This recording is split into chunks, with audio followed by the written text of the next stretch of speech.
On New Tonight, Senators Amy Klobuchar and Rand Paul have introduced bipartisan legislation aimed at giving states and tribal governments more authority to regulate hemp products. The Hemp Safety Enforcement Act, co-sponsored by Republican Senator Joni Ernst of Iowa, would allow states to opt out of federal oversight and implement their own rules for hemp and hemp-derived products. The proposal comes as lawmakers weigh stricter federal limits on the fast-growing hemp industry. Klobuchar said a federal ban could harm farmers and small businesses. Many states already have safety standards in place, including THC limits and age restrictions.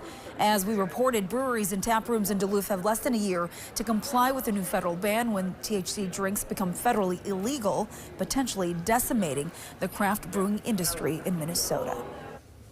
You can find that full story right now by downloading our Northern News Now app.